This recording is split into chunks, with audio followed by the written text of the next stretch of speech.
वेद ने अपने खाली होते अकाउंट को और खाली कर दिया। उसने अभी अभी 1500 के बदले एक कॉकरोच डाउनलोड किया था। पहले तो वेद बहुत ज्यादा दुखी हुआ कि उसने ऐसा क्यों किया, मगर बाद में इस सॉफ्टवेयर ने उसको फिर से सोचने पर मजबूर कर दिया कि क्या ये सही है। बाद में जब वेद को पता लगा कि ये जो कॉकरोच है वो कोई आम कॉकरोच नहीं, वो वेद की हर बात मान रहा था और उसकी बोली भी समझ रहा था। वेद के लिए ये बहुत अलग सा एहसास था। यही नहीं, एक लेवल के मेडिटेशन के बाद वेद उस कॉकरोच की आंखों से सब कुछ देख सकता था। इतना कुछ होते ही वेद ने सोचा कि वो उस कॉकरोच को बाथरूम की तरफ भेजे जहां अभी वो लड़की नहा रही है। इस ख्याल के साथ वेद बहुत खुश हो रहा था। सबकी तरह वेद ने स्वीकार किया कि वह एक ईमानदार और अच्छा बच्चा नहीं था।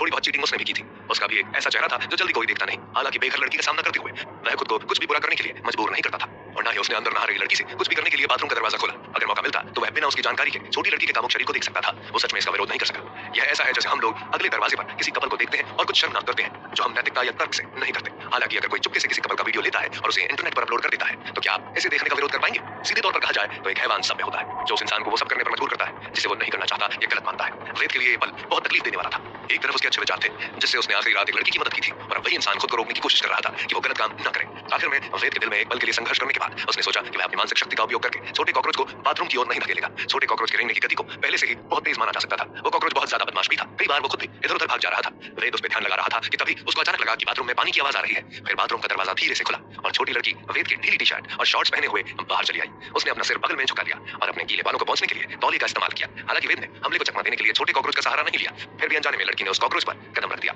वेद के मुंह से धीरे से निकला, मेरे 1500। वह सुंदरता को देखना चाहता था लेकिन इसके बारे में ज्यादा नहीं सोचा। अंत में वह कॉकरोच को भी बचाने में कामयाब रहा जिसे डाउनलोड करने के लिए उसने 1500 खर्च किए थे। वेद चिंतित और क्रोधित होने के अलावा मदद नहीं कर सका। लेकिन जब वेद ने लड़की को फटकारना चाहा तो उसे अचानक एहसास हुआ कि वह वही था जो गलत था। हालांकि वह अपने दिल में बहुत बुरा महसूस कर रहा था। फिर भी वो लड़की को कैसे दोष देने वाला था? क्या यह हो सकता है कि उस लड़की को सड़कों पर चलने और सड़क को न देखने की आदत हो? मगर घर में तो आपको ध्यान रखना चाहिए कि आपके आसपास क्या है। छोटे कॉकरोच को कुचलना कोई बात नहीं थी अगर ये कॉकरोच नॉर्मल जैसा होता। एक पल के लिए तो वेद का दिल उसके मुंह से बाहर आने को तैयार हो गया था। खैर, अब मामला ठीक था। अब तो क्या दिक्कत है? वेद को अचानक कूदते हुए देखकर लड़की चौंक गई। लड़की तुरंत रुक गई और वेद को उत्सुकता से देखा। हाँ, नहीं, ठीक है। वेद क्या कह सकता था? हालांकि वो सच में देखना चाहता था कि क्या छोटा कॉकरोच खुद को बचा सका है या नहीं। लड़की को इग्नोर करके वेद ने एक बार फिर ध्यान किया कि क्या हुआ था। एक विचार के साथ वह फिर से छोटे कॉकरोच से जुड़ा और जल्द ही उसने पाया कि छोटे कॉकरोच को कुचल दिया गया था लेकिन उसे ज्यादा नुकसान नहीं पहुंचा था।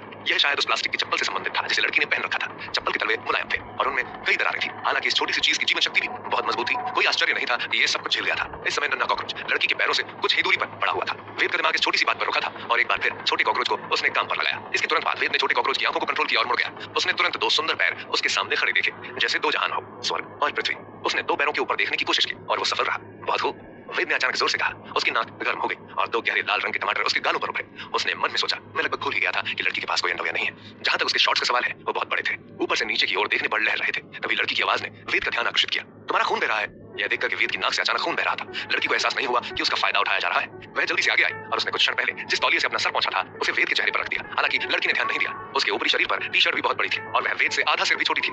जैसे जैसे वह करीब आती गई उसने एक हाथ भी उठाया था, इसलिए वेद ने इस बार अपनी आंखें बंद कर ली। वेद की नाक में खून जो थोड़ा जम गया था वह फिर बहने लगा। वेद और उस लड़की को कुछ समझ नहीं आ रहा था कि क्या हो रहा है। ऐसा लग रहा था जैसे वेद के अंदर की कोई नस फट गई हो। उधर छोटा कॉकरोच अभी थोड़ा बहुत धीरे धीरे भाग रहा था। वेद ये भी सोचता है कि अगर उसने बाथरूम में जाकर सब कुछ देख लिया होता तो अभी इस हालत में नहीं होता। उस रात वेद बहुत अस्थिर रूप से सोया था। घर पर अचानक एक और इंसान के कारण उसे कुछ अजीब लग रहा था। साथ में वेद के दिमाग में उसका मिशन भी आ रहा था। अगर उसने इस मिशन को पूरा नहीं किया तो उसे जीन कॉन्फ्लिक्ट इनहिबिटर नहीं मिलेगा। कहा जाए तो अभी वेद के मुक्ति का रास्ता था वो जीन कॉन्फ्लिक्ट इनहिबिटर। वेद की दूसरी परेशानी भी थी ये लड़की जो बार बार उसे गलत सोचने पर मजबूर कर रही थी। यह अजीब होगा अगर वह सो सकता है। इसके अलावा वह जानता था कि लड़की भी ठीक से नहीं सोई थी। यह लड़की न केवल बिस्तर को पटक कर पलट रही थी बल्कि वो अपना खंजर लेने बाथरूम में भी गई और उसे अपने कंबल के नीचे छिपा दिया था। शायद उसे लग रहा था कि वेद रात में उसके साथ कोई जबरदस्ती कर सकता है। जैसे ही वेद होश होने ही वाला था उसने अपने फोन की घंटी सुनी। वह अपनी आंखों के नीचे काले घेरे के साथ रेंगता रहा और अपने फोन पर एक नजर डाली। वेद ऐसे ही नींद में था और उसे स्क्रीन साफ नहीं दिख रही थी। उसने गौर करने पर देखा कि स्क्रीन पर नाम आ रहा है सुहास दास। ये नाम पढ़ते ही वो तुरंत उठकर बैठ गया। यह सुहास दास वेद के विश्वविद्यालय का छात्र था। यह सिर्फ इतना है कि उनके रिश्ते बहुत अच्छे नहीं थे लेकिन इस लड़के ने पहले ही कई बार वेद को फोन किया था और उसे एक लड़की से मिलवाने पर जोर दिया था। वेद को विश्वास नहीं हुआ कि यह इंसान सच में बहुत दयालु या अच्छा था। इसके अलावा वेद का अतीत भी कुछ बहुत ज्यादा अच्छा नहीं रहा था, इसके लिए वो उसको इग्नोर करता था। सुहास अक्सर वेद से मिलने के बहाने आता और उसको कंगाल बनाकर चला जाता। आजकल रिश्ते में होना निश्चित रूप से पैसा खर्च करने का सबसे भयानक तरीका था। वेद उसके और अपने लिविंग स्टैंडर्ड को देखकर भी अपने कदम पीछे हटा लेता था। अगर वो सच में किसी से दोस्ती करने जा रहा था तो वो उनको सीधे अपने घटिया किराए के घर में नहीं ला सकता था। खैर, वेद चाहता तो भी ये लड़की कभी नहीं मानती कि उसे किसी से मिलना है, वो भी वेद की प्रेमिका बनकर। हालांकि अगर वे डेट पर बाहर जाते हैं तो उनके लिए खाना खाना जरूरी होगा, फिल्म देखना जरूरी होगा। सबसे बड़ी बात, इन सब के लिए चाहिए पैसा जो वेद के पास नहीं था। इसीलिए भले ही वेद अभी सिंगल था मगर कभी न कभी तो उसको कुछ करना ही था। वेद अभी केवल सुहास के प्लान को नकार सकता था लेकिन किसने सोचा होगा कि इस आदमी ने किसी तरह की गलत दवा खा ली है। वेद के लिए सुहास एक दोस्त नहीं प्रॉब्लम था। वेद ने पहले हालत के बारे में उसे बता दिया था लेकिन वह फिर भी बार बार फोन करता था। हमेशा उसे आधे दिन के लिए सलाह देता था। वह इस आदमी के फोन नंबर को कई बार ब्लैकलिस्ट करना चाहता था लेकिन उसने सोचा कि शायद उसने कुछ अच्छा सोचकर ऐसा किया होगा। उसने नए साल के पहले दिन अचानक फोन किया था। वेद थोड़ी देर के लिए झिझक रहा था लेकिन अंत में उसने फोन उठा लिया। कॉल की दूसरी तरफ वेद ने सुहास को बेशर्मी से चिल्लाते हुए सुना, वेद तुम्हारी प्रेमिका आने वाली है, जल्दी से अभी बाहर आओ और हैप्पीनेस कैंपेन के पास आओ और केएफसी में सीधे आ जाना, जल्दी करो। इतने के बाद फोन डिस्कनेक्ट हो गया। क्या चल रहा था? वो मेरे लिए एक ब्लाइंड डेट क्यों ऑर्गेनाइज कर रहा है? क्या सच में कोई ऐसी बात है? क्या करूं, कुछ समझ नहीं आता है। वेद इस सोच में डूब गया।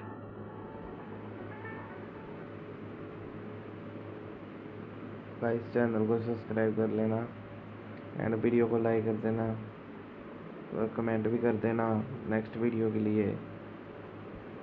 दिन भर के तू महमे के बाद वो लड़की और वेद अब आराम करने को तैयार हो गए थे। हालांकि नींद दोनों को ही नहीं आ रही थी। वेद को परेशानी थी नए मेहमान से, क्योंकि उसे अकेले रहने की आदत हो गई थी। उसे अच्छा नहीं लग रहा था। दूसरी तरफ लड़की के लिए ये घर नया था और साथ में वो जिस आराम की तलाश में थी वो उसे यहाँ नहीं मिल रहा था। सब कुछ ऐसे ही चल रहा था कि तभी वेद का फोन बजा। पहले तो वेद ने उसे इग्नोर कर दिया, मगर जब कॉल फिर से आया तो उसने उठा लिया। ये फोन उसके दोस्त सुहास का था। वो उसे ब्लाइंड डेट के लिए बुला रहा था। वेद ने कभी ब्लाइंड डेट पर जाने के बारे में नहीं सोचा था, इसलिए वो ये बताने के लिए अपनी पीठ थपथपाने के लिए तैयार था कि वो नहीं जाएगा। तभी उसके फोन पर एक टेक्स्ट मैसेज आया। वेद ने कॉल करने की जल्दी नहीं की और उसे देखने के लिए खोल लिया। यह देखते हुए कि टेक्स्ट मैसेज सुहास का ही था, उसने कहा कि उसके पास इस समय कुछ है और शायद देर हो सकती है। सुहास ने लड़की से सुबह 10 बजे मिलने का समय पहले ही तय कर लिया था ताकि वेद लड़की से तुरंत मिल सके। लड़की ने नीले रंग की सूती जैकेट और काली पैंट पहन रखी थी। साथ में उसने ये भी बताया कि वो KFC के गेट पर वेद का इंतजार कर रही होगी। जैसा होगा बताना और प्लीज वक्त पर आ जाना। वेद अपने दिमाग पर जोर डालकर सोचने वाला था कि क्या वो सही में जाना चाहता है, ये लड़की आखिर कौन है और किस तरह की है। वेद ने सुहास का नंबर फिर से डायल किया ताकि वो पूरी बात समझ सके और उसके हिसाब से प्लान कर पाए। हो सकता है सुहास फिर मजाक कर रहा हो। अगर ये सच में काम नहीं करता तो वो कहता कि उसकी पहले से ही एक प्रेमिका है ताकि वो फिर से उसके साथ ना उलझे। वेद की हालत वैसी ही थी जैसे रेत में फंसी नाव होती है, लेकिन किसने सोचा होगा दूसरे इंसान का फोन पहले ही बंद था। वेद को लग रहा था कि वो जानबूझकर ऐसा कर रहा था। वेद इतना गुस्से में था कि उसने अपना घटिया फोन लगभग फिर से फेंक दिया होता, मगर उसने ऐसा नहीं किया। वो इस बात को नजरअंदाज करना चाहता था, लेकिन उसे डर था कि कहीं कोई अजनबी उसका इंतजार न कर ले। उसने सोचा ये कितना शर्मनाक होगा। कोई दूसरा ऑप्शन नहीं होने के कारण वेद केवल वापस ऊपर की ओर रेंग सकता था।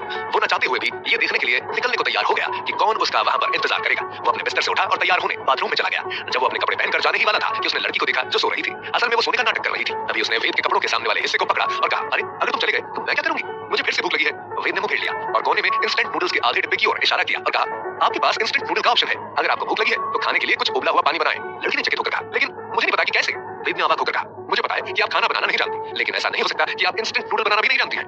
लड़की ने सिर हिलाया और कहा, मुझे नहीं पता ये कैसे करना है और मुझे नहीं पता कि पानी कैसे उबालना है, मतलब कितना उबालना है और कैसे। आपको इसे क्यों जलाना है? शायद इसे लाइटर से जलाते हैं ना। जब वेद ने लड़की की बचकानी बातें सुनी तो उसे अचानक एक दीवार से टकराने की इच्छा हुई कि कोई इतना ज्यादा बेवकूफ कैसे हो सकता है। वो किस परिवार का बच्चा होना चाहिए? वेद ने बोला, अब पानी को उबाल भी नहीं सकती, आप इसे जलाने के लिए लाइटर का उपयोग कर रहे हैं। वेद मूल रूप से उसे इंस्टेंट नूडल बनाना सिखाना चाहता था, लेकिन यह सुनकर कि वो पानी उबाल भी नहीं सकती उस विचार को छोड़ दिया। इसके बारे में सोचने के बाद उसने एक लड़की को साथ लाने का फैसला किया। आखिर वो सच में ब्लाइंड डेट पर नहीं जाना चाहता था कि अगर वो इस लड़की को अपने साथ लेकर जाए तो जो लड़की ब्लाइंड डेट पर आ रही है उसने देखा कि वो किसी और को लेकर आया है तो वो शायद समझ जाएगी कि क्या चल रहा था। इसलिए वेद ने लड़की को भी तैयार होने को कहा और फिर बेतरतीब ढंग से उसके पहनने के लिए कपड़े का एक सेट दिया। उसके बाद वो पास के एक शॉपिंग मॉल में टैक्सी ले गया और उसके लिए अंदर से बाहर तक कपड़े के 2 सेट खरीदे। फिर अपने जर्जर कपड़ों को देखकर वेद ने सोचा कि चाहे कुछ भी हो वो एक बार करोड़पति बन गया था और शायद फिर कभी पैसे की चिंता नहीं करेगा। इतना घटिया लुक देने की कोई जरूरत नहीं थी, इसीलिए उसने बस अपने कपड़े बदल लिए। जहां तक उन कपड़ों का सवाल है जो उसने अभी पहने थे, उन्हें बदलने के बाद सीधे कूड़ेदान में फेंक दिया गया। वेद अभी बहुत कॉन्फिडेंट लग रहा था। दोनों जब लॉकर रूम से बाहर निकले तो मॉल के स्टाफ की आंखों में चमक आ गई। वेद उसको देखकर हैरान हो गया। वो स्टाफ इसलिए उसे देख रहा था क्योंकि अभी वेद ने बहुत अच्छे कपड़े पहने थे। यह सच में एक ऐसी स्थिति थी जहां एक आदमी को सिर्फ उसके कपड़ों के लिए जाना जाता है। दुनिया ऐसे ही बर्बाद नहीं है। पहले जब वेद और वो लड़की आए थे तो उन्होंने उन पर ज्यादा ध्यान नहीं दिया था। ऐसा इसलिए था क्योंकि उनके कपड़े थोड़े साधारण थे। अब जब वो कपड़े के एक नए सेट में बदल गया था वो तुरंत देख सकता था कि महिला सुंदर प्यारी थी और उसके साथ का इंसान मजबूत और कामयाब दिख रहा था। खास तौर पर उसके शरीर पर आत्मविश्वास की भावना ने उसे मदहोश और मुक्त कर दिया। कपड़े देखने में अच्छे थे और कीमत सस्ती नहीं थी। वेद को सारे शॉपिंग की कीमत करीब 8,000 से ज्यादा आई थी। भले ही वेद ने अभी पैसे की चिंता न की हो, लेकिन वो अपने दिल में दर्द महसूस करने के अलावा कुछ नहीं कर सकता था। अभी उसके लिए एक एक पैसा कीमती था। मॉल से निकल के वेद ने उस लड़की से कहा, तुम्हें पता है मैंने कई साल से अच्छे कपड़े नहीं पहने हैं। आज तुम्हारे लिए भी जो कुछ मैंने लिया है वो मेरे लिए 4 साल की शॉपिंग का हिसाब है। वेद जानता था कि जिस लड़की के घर में नौकर 50,000 कमा रही है उस घर की बेटी के लिए 2 सेट कपड़े ज्यादा नहीं थे, मगर वो उसे एहसास दिलाना चाहता था कि उसने अभी जो किया है वो उसके लिए बहुत बड़ी बात थी। सड़क पर ट्रैफिक बहुत बढ़ गया था। सुबह के 10 बजने में कुछ ही मिनट कम थे। वेद जानता था कि उसे अब कहां जाना है। उसने लड़की के साथ एक कैब लिया जो उसे हैप्पीनेस स्ट्रीट पर ले जाने वाली थी। KFC वहां से ज्यादा दूर नहीं था। करीब 10 मिनट के ड्राइव के बाद वेद वहां उतर गया। उसने आसपास देखा, भीड़ ज्यादा नहीं थी। हालांकि कुछ ही दूरी पर वेद ने यह भी देखा कि एक लड़की नीले रंग की सूती गद्देदार जैकेट पहने दरवाजे पर खड़ी थी। पहले जब उसने सुहास का टेक्स्ट मैसेज देखा था तो वेद ने उस पर ध्यान नहीं दिया था। इस व्यक्ति ने जो पहना हुआ था वो सच में एक सूती जैकेट था। वेद को इस तरह के कपड़े पसंद नहीं थे। इसके 2 कारण थे। पहला कि ऐसे कपड़े में इंसान बहुत मोटा लगता था और दूसरा ये कि इंसान को ऐसे कपड़ों को साफ करना बहुत मुश्किल होता है। लेकिन अभी उसके सामने 2 चोटी वाली लड़की ने वास्तव में एक बड़े पुराने जमाने की सूती जैकेट पहन रखी थी। वेद को नहीं पता था कि क्या कहना है। ठीक है, अब यह साफ हो गया था कि लड़की न केवल देहात की थी बल्कि देहात के दूर दराज के पहाड़ी इलाकों की भी थी। वेद उसका ड्रेसिंग सेंस देख समझ गया था। आखिरकार अब समय अलग था, चाहे वो देहात की युवा लड़की हो या शहर की। बाहर जाने पर वो आमतौर पर बहुत ही स्टाइलिश कपड़े होने चाहिए थे। वो किसी शहरी व्यक्ति से भी बदतर नहीं थी। बंगाल का एक पुराना तबका था जो इस तरह के कपड़ों को चुनता था। वेद हैरान था कि ये ड्रेस कोई अभी भी पहन सकता है। वेद ने ग्रामीण लड़कियों के साथ भेदभाव नहीं किया। सच तो यह है कि उनके परिवार की स्थिति भी अच्छी नहीं थी। उनके पिता सिर्फ एक नौकरी पेशा थे। उनकी मां का शरीर कमजोर और बीमार था। उसके पिता का ज्यादातर पैसा उनके इलाज पर खर्च होता रहा था। इस हालात में इसकी तुलना एक औसत ग्रामीण परिवार से भी नहीं की जा सकती थी। अगर वेद के पास अब अच्छी नौकरी नहीं होती तो शायद ग्रामीण लड़कियां भी उससे दोस्ती करने को तैयार नहीं होती। लेकिन अभी सुहास उसे वेद से मिलवाना चाहता था और नहीं फील करवाना था। वेद इस बात को समझ गया और उसने दिमाग को रोक लिया ज्यादा सोचने से। हालांकि सुहास ने फोन पर इस लड़की को केवल कोमल, सुंदर और दयालु होने की प्रशंसा की थी, लेकिन उसने उसके परिवार या काम के बारे में कुछ नहीं बताया था। केवल अब वेद को एहसास हुआ कि यह लड़की शायद पिछले 2 दिनों में ग्रामीण इलाकों से बाहर आई है। उसने कभी दुनिया नहीं देखी थी, इसीलिए शायद से उसके पास नौकरी नहीं थी। लेकिन सुहास ने इन बातों को उससे छिपाया था। वेद को यह बात अच्छी नहीं लग रही थी। इससे ये समझा जा सकता था कि इस व्यक्ति का वेद के प्रति कोई अच्छा इरादा नहीं था। वेद ये भी जानता था कि जो कुछ भी कहा गया हो, यह लड़की निर्दोष थी। वेद को शर्मिंदगी महसूस हुई क्योंकि वो खुद भी ग्रामीण इलाकों से आया था और वो एक दूसरे इंसान को देखकर जज कर रहा था। वेद ने अपने दोस्त के कहने पर एक ब्लाइंड डेट पर जाना स्वीकार कर लिया था। उसे नहीं पता था कि वो वहां क्या करेगा। साथ में उसने ये भी सोचा था कि अगर वो उस लड़की को बाहर लेकर जाता है तो उसकी समस्या खत्म हो सकती है और उसका दोस्त उसे फिर कभी परेशान नहीं करेगा। वेद की हालत देख के कोई भी समझ सकता था कि उसकी डिसीजन मेकिंग स्किल बहुत ज्यादा खराब है। बाद में उसने कुछ शॉपिंग भी की। आखिर में जब वो वहां पहुंच गया तो उसको बहुत ज्यादा तकलीफ हुई। उसने उम्मीद नहीं की थी कि जो लड़की उससे मिलने आई थी वो एक देहाती होगी। अच्छे की उम्मीद में इंसान बहुत कुछ सोच लेता है, मगर जब हकीकत से उसका सामना होता है तो वो टूट जाता है। वेद के साथ भी अभी यही हो रहा था। ये सब उसके लिए बहुत दुखदायी था। वेद केवल एक पल के लिए झटका और फिर उस लड़की को साथ खींच लिया जो उसके साथ आई थी। आप वाकई ब्लाइंड डेट पर जाना चाहते हैं? उस लड़की ने उत्साह में पूछा। साथ में उसके चेहरे पर जलन को भी देखा जा सकता था। उसने सोचा कि वो डेट पर जा रही है। वेद ने उसे गुस्से से देखा और कहा, मुझे क्या करना चाहिए ये आप बताओगी मुझे? क्या तुम देख नहीं पा रही हो कि मुझे बेवकूफ बनाया गया है? अब मेरा दिमाग खाना बंद करो और जल्दी से हाथ थाम लो और हमें एक नाटक करना है। अगर आपने मेरा साथ नहीं दिया तो मैं तुम्हें बाद में खाना नहीं दूंगा। जब लड़की ने खाना शब्द सुना तो उसने तुरंत महसूस किया कि उसका पेट फिर से बढ़ रहा है और उसने बिना देर किए अपना सिर हिलाया। उसके बाद उसने वेद की बांह को पकड़ लिया। फिर वो वेद के साथ गांव की लड़की की ओर चल पड़ी। नीली सूती गद्देदार जैकेट पहने लड़की भी इधर उधर देख रही थी। जब वेद उसके पास गया तो वो उल्टी खड़ी थी। उसकी पीठ अभी वेद के सामने थी। वेद वहां पहुंचकर रुक गया और खुद को शांत किया। उसके बाद उसने आगे बढ़कर उस लड़की के कंधों को हल्के से थपथपाया और कहा, हेलो, क्या मैं पूछ सकता हूँ कि क्या आपको सुहास ने बुलाया है? वेद को छूने की ही देर थी कि वो डरे हुए खरगोश की तरह दूर हट गई। तभी उसने अपना सिर घुमाया और कांपती आंखों से वेद को देखा। फिर वो कुछ कदम पीछे हट गई जब तक कि वो केएफसी की कांच की दीवार पर चिपक नहीं गई। उसने अपना सिर नीचे किया और कहा, मैं यहाँ सुहास दास की तलाश में हूँ। तुम कौन हो? मैंने तुम्हारी तस्वीर पहले भी देखी है शायद। लड़की ने सूती जैकेट ही नहीं पहना था, बल्कि उसके पास पुराने जमाने का एक बैग भी था। गले में पीले रंग का दुपट्टा बंधा हुआ था। दुपट्टे का अगला भाग इतना ऊंचा खड़ा किया गया था कि उसका आधा चेहरा नहीं देखा जा सकता था। हालांकि उसकी चमकदार आंखों का जोड़ा ऐसा लग रहा था जैसे कि वो बहुत गहरी सोच वाली हो या बहुत ज्यादा इंटेलेक्चुअल हो। खैर वो गूंगी नहीं थी। वेद ने एक और बात पर ध्यान दिया कि जब वो बोलती थी तो वो बहुत सतर्क रहती थी। जब उसने देखा कि एक लड़की ने वेद की बांह को कसकर पकड़ रखा है तो उसने राहत की सांस ली। लड़की की प्रतिक्रिया को देखकर वेद अपने सिर को खुजलाने से नहीं रोक सका। वेद अब थोड़ा कंफ्यूज लग रहा था। उसे कुछ गलत लग रहा था। वो सोचता है, क्या सुहास ने यह नहीं कहा था कि वो इस लड़की को मुझसे मिलवाना चाहता है? या इस लड़की को नहीं पता ये यहाँ क्यों खड़ी है? इतने समय के बाद भी इस लड़की को इसके बारे में कुछ भी नहीं पता लग रहा था। ऐसा लग रहा था कि वो अपने रिश्तेदारों से मदद लेने आई है। यह देखकर कि युवती ने उसके साथ एक बुरे आदमी के रूप में व्यवहार किया, वेद ने उसे नहीं देखा और बस दूर से बोला, आप यहाँ कब तक रहोगी? सुहास ने आपको क्या बताया था?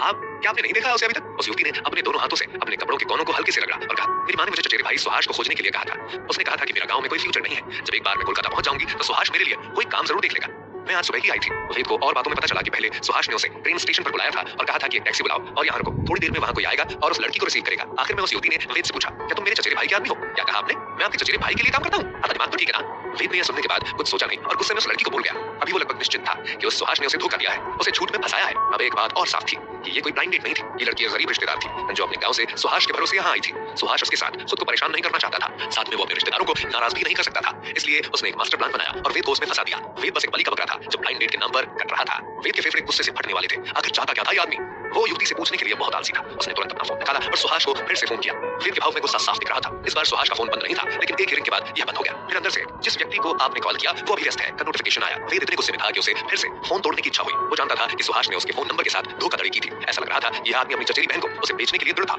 उसने एक बार फिर सुहास को एक मैसेज करने की कोशिश की, लेकिन नतीजा यह हुआ कि वो पहले की तरह ही समुद्र में डूब गया था। इसके बाद वेद ने सुहास से दोबारा संपर्क करने की कोशिश नहीं की। ऐसा लग रहा था कि सुहास ने उस तक पहुंचने के सभी रास्ते बंद कर दिए हैं। दिक्कत यह थी कि वेद को यह नहीं पता था कि यह साथी कहाँ काम करता है या वो कहाँ रहता है। उसे ढूंढना शायद आसान नहीं था। वेद के अपने सामने गंदगी से लदी लड़की को देखकर वेद का मूड ऐसे ही खराब हो गया था। उसको सिरदर्द भी हो रहा था। ये तो बात साफ थी कि इस लड़की का उससे कोई लेना देना नहीं था। वो उसकी ओर ध्यान दिए बिना बस घूमकर निकल सकता था। हालांकि ऐसी देसी लड़की के बारे में सोचकर जो अभी शहर में आई थी, जो जाहिर तौर पर कुछ भी नहीं जानती थी, वेद थोड़ा परेशान था। अगर उसके पास भरोसा करने के लिए कोई नहीं है इस शहर में तो बाद में उसका अपहरण भी किया जा सकता था। हो सकता है उसे फिर बेच दिया जाए या हो सकता है कि उसे जबरदस्ती तवायफ बनने पर मजबूर कर दिया जाए। ये सब सोचकर वेद का दिल भर आया। वो इस अकेली लड़की को ऐसे ही नहीं छोड़ सकता था। वेद ने सोचा कि पहले वो इस लड़की को किसी सेफ जगह पर रख देगा, फिर उसके कमीने भाई को तलाशने का कोई रास्ता निकालेगा। उसने बिना देर किए उस लड़की से पूछा, आपके चचेरे भाई के अलावा क्या कोलकाता में आपका कोई दूसरा रिश्तेदार या परिचित है? वेद ने ऐसा पूछने की कोशिश की क्योंकि उसके गांव की लड़की को घर वापस लाने की योजना नहीं थी। उसके घर में एक लड़की पहले से ही थी जिसके कारण वो फर्श पर सो रहा था। अगर वो एक और को वापस लाता तो उसे बाथरूम में ही सोना पड़ता, जो उसे मंजूर नहीं था। लड़की भी वेद से सावधान थी। वेद ने जो कहा उसे सुनने के बाद उसने केवल अपना सिर थोड़ा हिलाया, फिर बिना एक शब्द कहे अपना सिर नीचे कर लिया। यह देखकर वेद और ज्यादा परेशान हो गया। क्योंकि कोलकाता में उसका कोई परिचित नहीं था तो वो या तो उसे घर ले जा सकता था या वापस उसके गांव भेज सकता था। वेद को यह भी यकीन था कि इस लड़की के पास वापस जाने के लिए भी पैसे नहीं होंगे।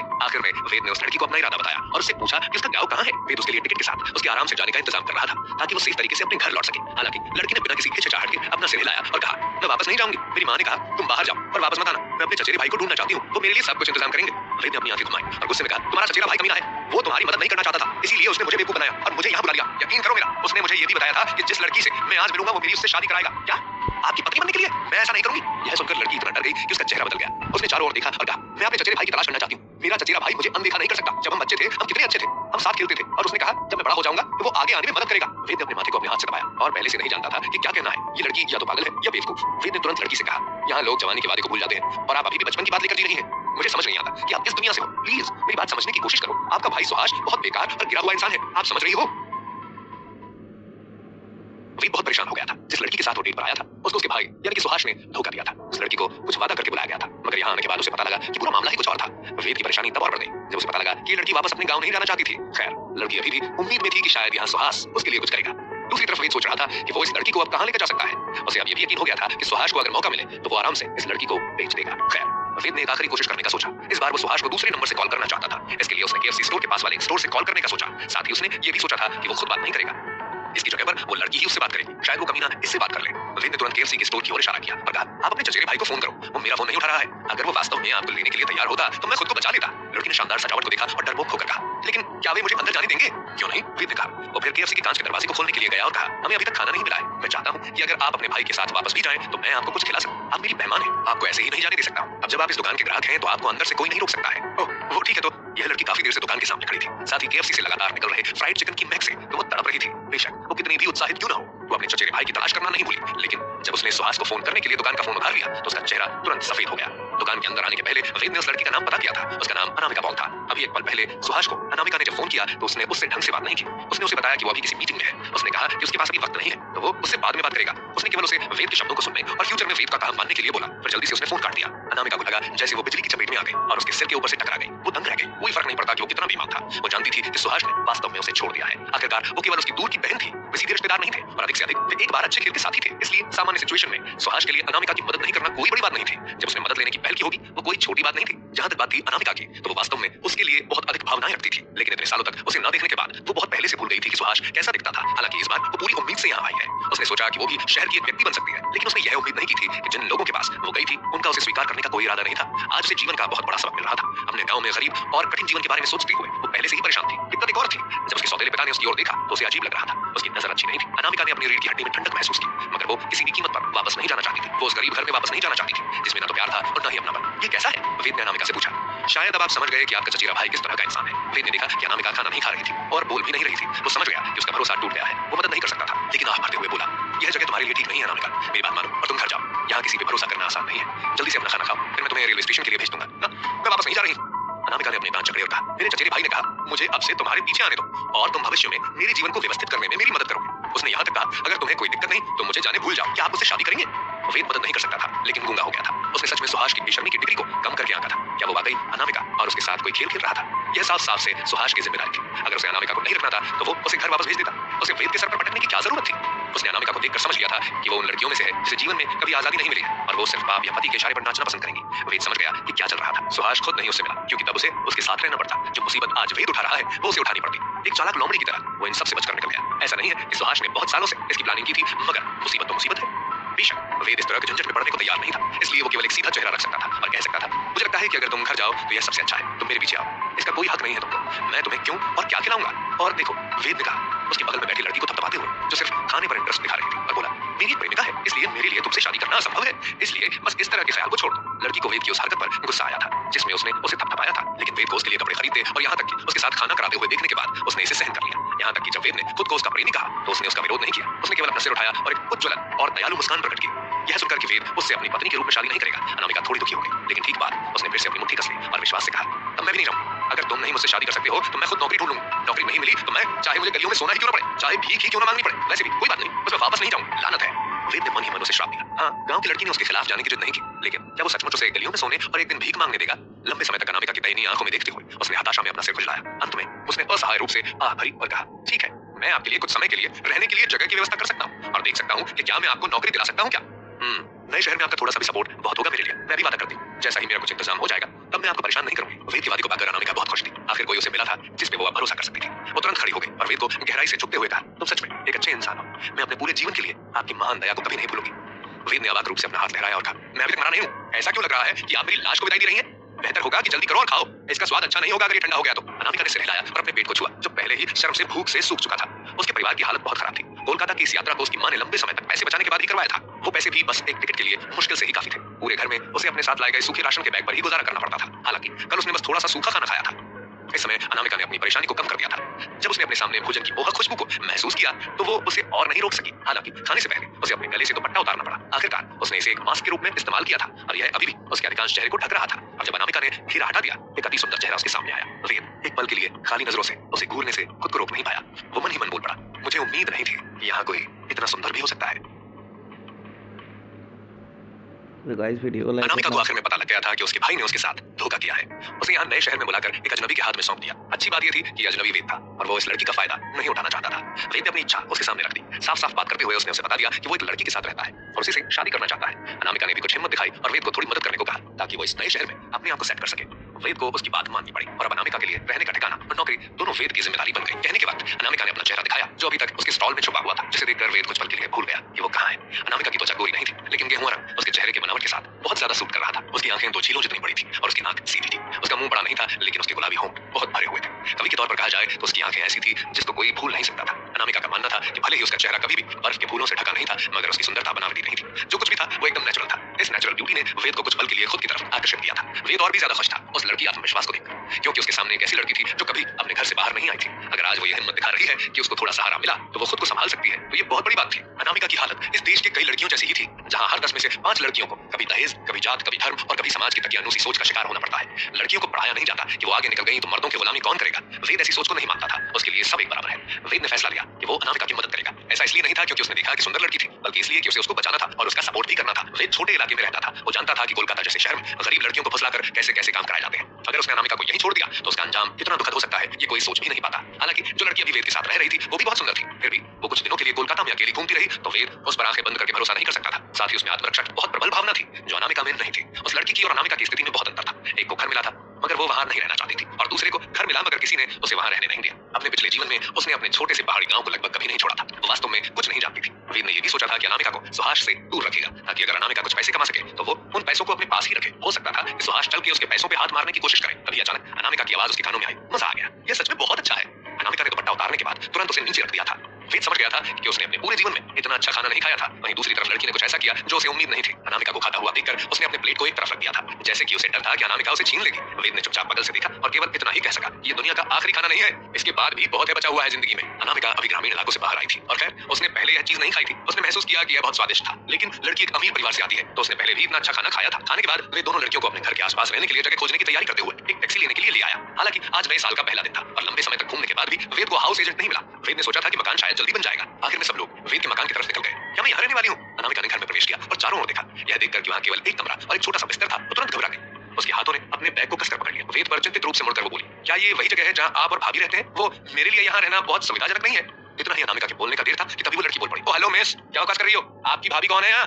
उस लड़की ने अनामिका पर अपनी आंखें घुमाई और बोलना जारी रखा, दरअसल मैं भी तुम जैसी हूँ बेघर। मुझे कल रात ये लाया था, लेकिन मुझे उम्मीद नहीं थी कि वो आप जैसी सुंदरता को भी लाएगा। मुझे लगता है आपको यहाँ ज्यादा दिक्कत नहीं होगी। अनामिका यह सुनकर भ्रमित हो गई और उसे लगा कि उसे धोखा दिया जा रहा है। वेद ने लड़की को देखा, फिर अनामिका से कहा, उसकी बकवास मत सुनो, अभी तुम्हारे पास घर नहीं है, बस कुछ दिन एडजस्ट कर लो। 2 दिनों में घर मिलने के बाद मैं आप सभी को बाहर निकाल दूंगा। जब लड़की ने यह सुना तो वो इसे और नहीं सह सकी और अपनी खुली आंखों से चिल्लाया, ऐसा नहीं होगा। क्या हम कल वाली बात भूल गए हैं? हमारी डील हुई थी कि अगर मैं आपको काम में मदद करूंगी तो आप मुझे यहाँ रहने देंगे। आप मुझे बाहर जाने के लिए कहते हैं तो मुझे कौन उठाएगा? वेद ने अवाक होकर कहा, क्यों? आप अभी भी मेरे घर में रहने की प्लानिंग कर रही हैं? अगर ऐसा है तो जीवन भर साथ रहना होगा। लड़की ने फिर तुरंत साहसपूर्वक और आत्मविश्वास से कहा, यह सही है, मैं आपके घर पर रहने की प्लानिंग कर रही हूँ और आप इसमें मेरी मदद करने वाले हैं। इस बात पर बात करते हुए लड़की को अचानक एहसास हुआ कि कुछ गड़बड़ है और उसने जल्दी से बात करना बंद कर दिया। दरअसल वो जिस हद के साथ वेद के घर पर रहने की बात कर रही थी वो उसी लड़की को मिल सकता था जो कि वेद से शादी कर ले, यानी कि पत्नी बनकर आए। तब शायद समाज भी उसे कुछ नहीं बोल पाता। यह सोचकर उस लड़की का चेहरा लाल हो गया। उसने वेद को देखा और जल्दी से विषय बदल दिया और कहा, आओ बड़ी बहन अनामिका, मैं अभी इस लड़के के साथ खरीदारी करने गई और कपड़े के 2 सेट खरीदे हैं। मैंने अभी तक एक भी नहीं पहना है। क्यों नहीं आप उनमें से एक रख लेती हैं? यह पोशाक आपके लिए अभी पहनने के लिए बहुत बदसूरत है जो आपने पहन रखा है। बड़ी बहन अनामिका, आप बहुत सुंदर हैं। अगर आप थोड़ा सा खुद को संभाल लें तो आप बहुत सारे लोगों की छुट्टी कर सकती हैं। यहाँ तक बोलते हुए वो लड़की ने जानबूझकर वेद को फिर से देखा, जैसे कि वो कह रही हो, वेद की छुट्टी हो जाएगी, ये अच्छा नहीं है, वो तुम्हारे कपड़े हैं, मैं कैसे? अनामिका को अभी भी इसकी आदत नहीं थी। लड़की ने कागज के थैले से जो नए कपड़े निकाले थे उसे देखकर उसका चेहरा तड़प रहा था, लेकिन उसे स्वीकार करने में बहुत शर्मिंदगी महसूस हो रही थी। ठीक है, छोटी लड़की ने अपना हाथ लहराते हुए कहा, वैसे भी ये वो लड़का है जो उन्हें खरीद रहा है, चलिए हम लोग एक बांट लेते हैं। चूंकि हमने अपने कपड़े भी नहीं बदले हैं, चलो कल वो हमारे लिए एक और सेट खरीद देंगे। आप परेशान मत हो। वेद उस लड़की से इतना नाराज था कि वो कुछ भी नहीं कह सकता था। हालांकि मिशन को पूरा करने के लिए वो केवल एक मूर्ख हो सकता है और 3 दिन बिताने का इंतजार कर सकता है। जैसे ही वेद अचंभे में था, लड़की ने अपनी खूबसूरत बड़ी आंखों से उसे देखा और कहा, अरे तुम अभी भी यहाँ किस लिए खड़े हो? जल्दी करो और बाहर जाओ। क्या आपको समझ नहीं आ रहा कि हम लोग कपड़े बदलने वाले हैं? बदमाश हो आप तो। वेद इस बार सचमुच कहने वाला था। यह किसका परिवार था? उसके मालिक के पास कोई ह्यूमन राइट क्यों नहीं था? उसने अभी तक इसके बारे में कुछ नहीं किया। उसे घर से निकाल दिया जाने वाला था। बोलो, वो लड़की तो कल काफी आज्ञाकारी लग रही थी। अब जब उसकी एक दोस्त थी तो वो और भी अभिमानी हो गई थी। वेद समझ गया कि नया साल उसके लिए काल बनकर आया है। ये दो लड़कियां मिलकर उसको नहीं छोड़ने वाली। अगर वो वास्तव में उन्हें कुछ और दिनों के लिए यहाँ इनको रहने देता तो ज्यादा मुश्किल नहीं था कि ये देखना पड़े कि वेद घोड़े की तरह काम कर रहा है। लेकिन फिर चूंकि लड़की कपड़े बदलने वाली थी, वेद अब घर में नहीं रह सकता था। वो मुड़ने और जाने के पहले केवल लड़की को घृणा से देख सकता था, जो उसने किया। दरवाजे से बाहर निकलने के बाद वेद ने तुरंत अपने चेहरे पर एक मुस्कान प्रकट की। उसके दिमाग में झटके से उसे एक आइडिया सूझा। उसे अपने छोटे दोस्त की याद आई। वेद पहले तो ये देखना चाहता था कि वो अभी कहाँ है। उसने अपना ध्यान लगाया और उसे याद किया। ये उसका वही कॉकरोच था जिसे उसने सॉफ्टवेयर से निकाला था। उसने पाया कि ये कॉकरोच वहीं बगल में बिस्तर के नीचे पड़ा हुआ है। ये कॉकरोच असली के कॉकरोच से अलग नहीं था। वेद अपने उन दो मेहमान के साथ घर लौट आया था। अनामिका भी अब समझ गई थी कि वेद उसका आखिरी सहारा है। उसे वैसे तो वेद का घर पसंद नहीं आया था, मगर उसके पास कोई ऑप्शन भी नहीं था। घर में आने के बाद उस लड़की ने अनामिका को अपने कपड़े दे दिए, जो वेद ने उसके लिए सुबह ही खरीदा था। जब कपड़े बदलने की बारी आई तो वेद को बाहर निकाल दिया गया। वेद अब उस लड़की से परेशान हो चुका था। उसने फिर गुस्से में अपने उस दोस्त को याद किया जिसे उसने सॉफ्टवेयर से निकाला था। उसका प्लान था कि वो इसकी मदद से लड़कियों को देखेगा। वैसे तो उसका मन नहीं था ऐसा करने का, मगर उस लड़की के गुस्से के कारण वेद ने बदला लेने का सोचा था। उसके बाद उसने अपने कॉकरोच से खुद को कनेक्ट कर लिया। वेद ने इसे कोई आदेश नहीं दिया था, तो यह छोटा कॉकरोच अभी भी वहीं था जहां वो पहले था। इससे पहले जब वेद उस लड़की के साथ बाहर गया था, उसने पहले ही इसका लोकेशन चेक कर लिया था। रूल के हिसाब से वो और यह छोटा कॉकरोच किसी भी समय अगर 30 मीटर के अंदर है तो एक दूसरे को महसूस कर सकते हैं। हालांकि वो छोटे कॉकरोच से जितना दूर था, उसका बोझ उतना ही अधिक था। जैसे जैसे समय बीतता गया, उसे चक्कर आने लगे। जाहिर छोटे कॉकरोच के साथ मानसिक रूप से बात करने का यह तरीका उसकी बहुत सारी शक्ति का इस्तेमाल करता था। एक बार जब वो 30 मीटर दूर था तो उसके और छोटे कॉकरोच के बीच संबंध नहीं था, मगर अब वो है। इस समय वेद घर के बाहर गलियारे में खड़ा था और छोटे कॉकरोच के करीब 5-6 मीटर से भी कम की दूरी पर था। इसके बारे में सोचकर भले ही उसने छोटे कॉकरोच के साथ मानसिक संबंध बनाए रखा हो, मगर वेद के हिसाब से ये इतना तकलीफदेह नहीं होना चाहिए था। वेद ने जब कुछ अच्छा महसूस किया तो उसने तुरंत छोटे कॉकरोच को नियंत्रित करना शुरू कर दिया। इससे पहले कि वो कुछ समझ पाता, उसने देखा कि एक नीला बादल आसमान से उतर रहा है। ओह, यह बादल नहीं था, बल्कि नीली सूती जैकेट थी जो अनामिका ने पहन रखी थी। हालांकि छोटे कॉकरोच की नजर से यह जैकेट आकाश जितना बड़ा था। इससे पहले कि वेद कुछ समझ पाता, छोटा कॉकरोच जैकेट के नीचे कसकर दब गया। सौभाग्य से यह एक सूती गद्देदार जैकेट थी, न कि छोटा कॉकरोच फंस गया था, मगर वो बिल्कुल भी घायल नहीं हुआ था। अब वेद का प्लान खतरे में पड़ चुका था। नहीं यार शेड, वेद एक पल के लिए चौंक गया और फिर सख्त रूप से छोटे कॉकरोच को आगे बढ़ने का आदेश दिया।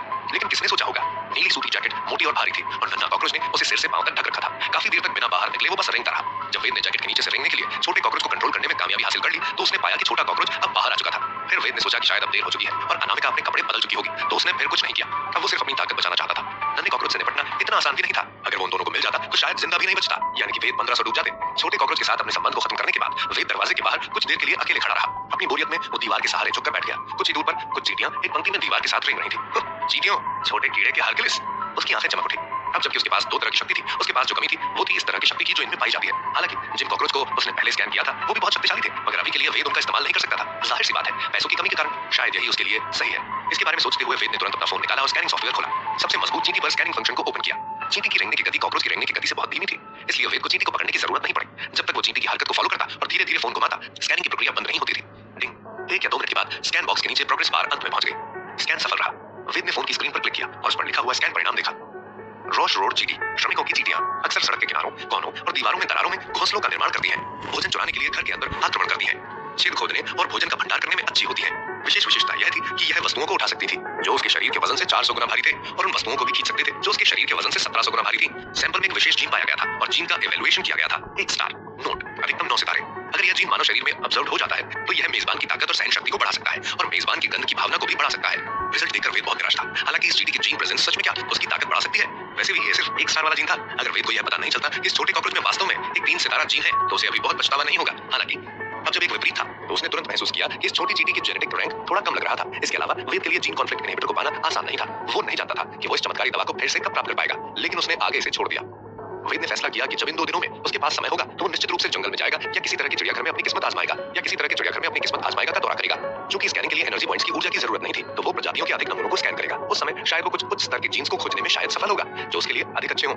इसके तुरंत बाद स्क्रीन पर एक और डायलॉग बॉक्स आया। इस बार के जीन एक्सट्रैक्शन के लिए 2800 एनर्जी पॉइंट्स की जरूरत है। क्षमा करें, इसे दोबारा लेने के लिए आपका एनर्जी पॉइंट अभी पूरा नहीं है। यह देख के वेद का होश उड़ गया।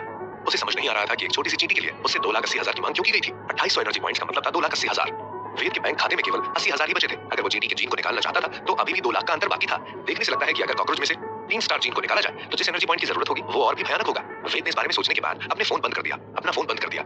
फिर वो तुरंत फोन को वापस से उठाकर देखने लगा। वो चेक करना चाहता था कि उसे कॉकरोच के जीन को पाने के लिए कितने एनर्जी पॉइंट्स की जरूरत है। इस बार का रिजल्ट देख के वो पागल ही हो गया। कॉकरोच के लिए 36,000 एनर्जी पॉइंट्स की जरूरत थी। निश्चित रूप से एक कॉकरोच के जीन को निकालने में लगभग इसकी लागत आती 3.6 मिलियन यानी कि 36 लाख। वेद अपना सर पकड़कर वहीं गर्दन नीचे करके देखने लगा। जब वेद ने महसूस किया कि यह स्कैनिंग सॉफ्टवेयर वास्तव में आइटम डाउनलोड कर सकता है तो उसने सोचा कि वो आसानी से एक अमीर व्यक्ति बन सकता है। हालांकि इसे देखने से लगता था कि जीन एक्सट्रैक्शन में ही ज्यादा पैसे की जरूरत थी। वेद सोचता है ऐसा लगता है कि मुझे अगले 2 दिनों में कुछ पैसे का इंतजाम करने का तरीका सोचना होगा। उसे कम से कम चींटी के जीन को निकालने के लिए बहुत दिमाग लगाना पड़ने वाला था। उसके लिए अभी हीरे को बेचना सबसे अच्छा ऑप्शन था। हालांकि अगर वो कुछ सोने और चांदी के गहने डाउनलोड करता तो उसके लिए पैसा पाना ज्यादा आसान होता। इसमें समस्या ये थी कि सोना और चांदी के गहनों का दाम सीमित था। अगर वो 2,80,000 पाना चाहता था तो उसे कितने टुकड़े बेचने पड़ सकते हैं। इसके अलावा उसके स्कैनिंग सॉफ्टवेयर की एक सीमा थी।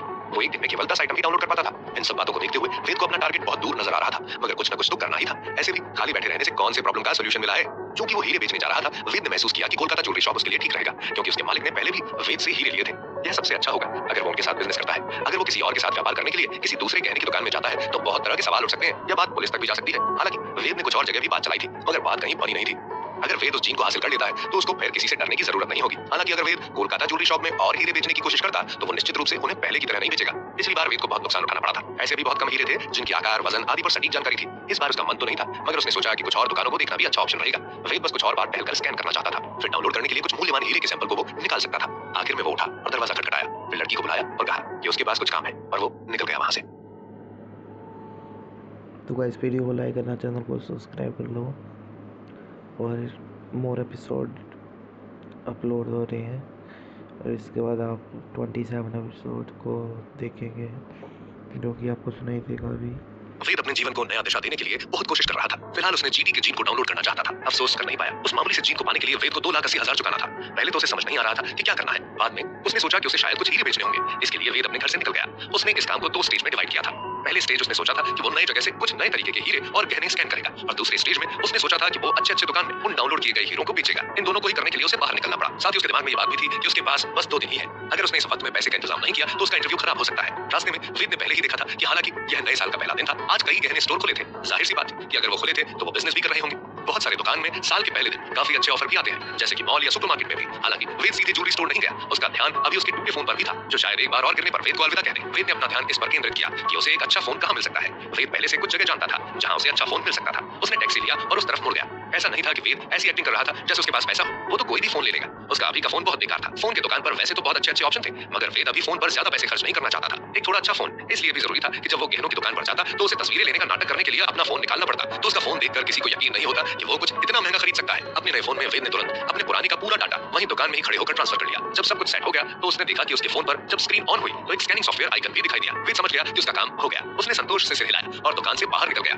उसने अपना पुराना टूटा हुआ फोन सड़क के किनारे फेंक दिया। फोन फेंकने से पहले उसने उसे अच्छे से तोड़ दिया था। जब फोन के टुकड़े टुकड़े हो गए तो उसने उसे उठाया और कूड़ेदान में डाल दिया। वेद ने हिसाब लगाया था कि अगर वो पुराने फोन से दूर हो जाएगा तो उसमें स्कैनिंग सॉफ्टवेयर नहीं आएगा। इस तरह वो किसी के हाथ में जाता भी तो वेद के लिए कोई परेशानी नहीं होगी। उसके बाद वेद ने गहने की दुकानों में टहलते हुए इस सड़क पर चलना शुरू कर दिया। उसने जो कपड़े पहने थे उसकी कीमत कई हजार थी। साथ ही उसके पास अब एक कीमती सेलफोन भी था। मतलब अब उस पे किसी को शक नहीं होने वाला था कि वो क्या करने के लिए किसी दुकान में जाएगा। इसलिए दूसरों की नजर में उसे एक अच्छे परिवार का इंसान माना जाना चाहिए था। जब वह फिर से गहनों की दुकानों में अंदर गया तो उसे लगा कि उसके साथ ठंडा व्यवहार नहीं किया जा रहा है। जैसे वहां सबको ट्रीट किया जा रहा था उसी तरह उसे भी किया जा रहा था। वेद को थोड़ी राहत हुई इस बार ये देखकर। अब वेद अपने मिशन के बारे में सोचने लगा। जब उसने कीमती हीरे या तैयार हीरे की अंगूठियों की तस्वीर लेने की बात रखी तो इस बार दुकान में किसी को कोई दिक्कत नहीं हुई। वह 3 घंटे से अधिक समय तक टहलता रहा और कुछ 6 गहनों की दुकानों में प्रवेश किया। संतुष्टि के साथ उसने 100 से अधिक हीरे और हीरे की अंगूठियों का स्कैन फोटो जमा किया। ऐसा इसलिए था क्योंकि वह अपना मिशन जारी नहीं रखना चाहता था, बल्कि इसलिए कि ये नए साल का वक्त था। वेद जानता था कि अगर कोई ज्वेलरी स्टोर खुला भी होता तो भी वह सामान्य समय से पहले बंद हो जाता। दोपहर 3 बजे लगभग सभी दुकानें बंद रहीं। समय बीतने के साथ वेद को अब भूख भी लगने लगी थी। उसने समय देखा, अभी 3 बज चुके थे। इस वक्त तक करीब हर दुकान बंद हो चुकी थी। वेद ने घूमना बंद कर दिया और एक टैक्सी से वापस अपने किराए के घर चला गया। उसके बाद उसने कोलकाता ज्वेलरी शॉप के मालिक को फोन करने का सोचा। अभी भी उसका आधा ही मिशन पूरा हुआ था। स्कैनिंग सॉफ्टवेयर एक दिन में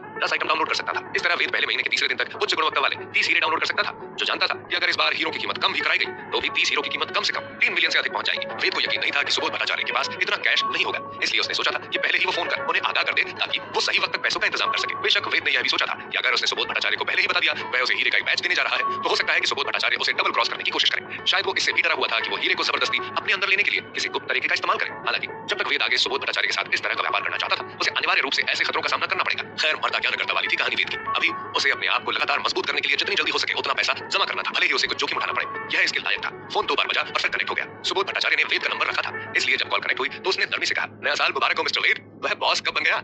वेद ने खुद का अंदर से मजाक उड़ाया। फिर सीधे मेन बात पर जाने से पहले शिष्टाचार से उनको ग्रीट किया। उसने सुबोध भट्टाचार्य को बताया कि तीसरे दिन की सुबह हीरे का एक बैच उसके पास होगा जिस पर वह कार्रवाई करना चाहता है और उससे पूछा कि क्या वह इसे स्वीकार करना चाहेगा। सुबोध भट्टाचार्य ने खुश होकर जल्दी से अपनी हाँ भर दी इस डील के लिए। इसके अलावा उसने बार-बार ये बात क्लियर की कि पैसा कोई समस्या नहीं है। उसके हिसाब से अगर दोनों तरफ के लोगों को सौदा मंजूर हो और दाम फिक्स हो जाए तो कोई भी दिक्कत नहीं थी पैसे की लेन-देन में। जैसे कि उम्मीद थी उसे अभी भी कीमत कम करनी थी। वेद निराश नहीं था, आखिर उसके पास भी पूरे डॉक्यूमेंट्स नहीं थे। अगर कोई ऐसे हीरो को खरीदना भी चाहे तो वो अपना पैसा बर्बाद कर लेगा। ये चीज आम लोगों के लिए नहीं थी, मगर सुबोध भट्टाचार्य जैसे लोगों के लिए ये कोई बड़ी बात नहीं थी कि वो ब्लैक के हीरो को नॉर्मल बना दे। किसी भी मामले में वेद को हर दिन 10 हीरे मिल सकते थे, इसलिए जब तक वो इन्हें बाजार तक ला सकता था उसका पैसा बढ़ने ही वाला था। इस वजह से कीमत के मामले में उसे थोड़ा भी नुकसान हुआ तो भी कोई फर्क नहीं पड़ेगा। अब वेद को केवल यही उम्मीद थी कि सुबोध भट्टाचार्य होशियार होगा और थोड़े समय में कोई छोटी मोटी हरकत नहीं करेगा। साथ में वेद ये भी सोचता था कि अगर उसने सुबोध भट्टाचार्य के साथ बिजनेस करना बंद कर दिया तो ये उसका बहुत बड़ा नुकसान होगा। कुछ दूर घर के पास आकर उसने चारों ओर देखा कि आसपास कोई नहीं था, इसलिए वेद ने वहीं खड़े होकर अपने फोन पर स्कैनिंग सॉफ्टवेयर खोल लिया। एक सांस में उसने 10 डाउनलोड किए और अपने जेब में रखकर सावधानी से आगे बढ़ गया। जब वे किराए के घर में लौटे तो वेद ने पहली बार देखी अनामिका एक फैशनेबल कपड़ों में कितनी अलग लग रही है। उसने सफेद और गुलाबी रंग का नायके के कपड़े पहने थे।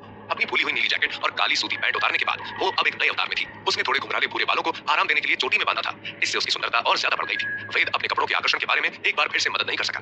खैर, अनामिका के लिए अच्छी बात यह थी कि अगर वो अब सड़क पर निकलती तो उसको बुरा भला नहीं बोला जाता। अब कोई भी ये नहीं कह सकता था कि अनामिका एक देहाती है या उसको शहर का कुछ नहीं पता। अब बस अनामिका को अपनी भाषा को सुधारना था, बाकी तो सब अब ठीक था वेद के हिसाब से। इसके तुरंत बाद वेद ने पाया कि पूरा किराए का घर पूरी तरह से नया हो गया था और सभी कुछ अच्छे से रखा गया था। उसके कमरे में अब बदबू भी नहीं आ रही थी। मूल रूप से काली खिड़कियों को साफ कर दिया गया था और यहाँ तक कि कमरे में रोशनी भी तेज हो गई थी। मेज और फर्श भी बेदाग हो चुके थे। वेद को एक पल के लिए लगा कि वो कहीं और तो नहीं आ गया है गलती से। उसका घर इतना अच्छा और साफ नहीं था। वेद के हिसाब से उसके घर में केवल कीड़े ही खुश रह सकते थे, मगर अब तो बात ही कुछ अलग थी। इस बदलाव को देखकर वेद का मूड अच्छा हो गया। तभी उसके सामने वो दूसरी लड़की आई जिसका आज तक नाम भी नहीं पता था उसको। उसने जानने की कोशिश भी नहीं की थी। उसने छोटी लड़की को थम्स अप दिया और कहा, बिल्कुल भी बुरा नहीं है, ऐसा लगता है कि आप अपना काम अच्छी तरह से कर रही हो। यह घर का काम मेरे काम से बहुत बेहतर है। यह सुनकर छोटी लड़की का चेहरा लाल हो गया। उसने अपना सिर नीचे किया और कहा, उसके बारे में आप अनामिका दी से बात करो, ये सब इनकी ही मेहनत है। मैंने थोड़ी मदद की बस। हाँ, वैसे मैंने जो काम किया था वो इतना अच्छा था कि अनामिका दी को काम फिर करना पड़ा। उसकी ये बात सुनकर वेद हंस दिया। दूसरी तरफ सुबोध भट्टाचार्य, जिसने अभी अभी वेद से फोन पर बात की थी, थोड़ी देर के लिए चुप रहा और उसने फिर से अपना फोन उठाया। उसने फिर एक नंबर डायल किया और कहा, पता करो कि वेद को किसने बुलाया है। मुझे उसकी पूरी जानकारी चाहिए। जितना अधिक हो उतना इन्फॉर्मेशन निकालो। तो गाइस नेक्स्ट एपिसोड आने वेद अब कुछ हीरो के लिए बाहर निकला था। उसने उनको अच्छे से स्कैन करके डाउनलोड कर लिया था। वेद का नया फोन भी अच्छा काम कर रहा था। किसी ने नहीं सोचा था कि क्या होने वाला है। वेद ने उसके बाद सुबोध भट्टाचार्य को कॉल किया और अपने पास के डील को बताया। सुबोध भट्टाचार्य ने जैसी उम्मीद थी उसका ऑफर एक्सेप्ट कर लिया और उसको वक्त पे पैसे देने का भी भरोसा दिलाया।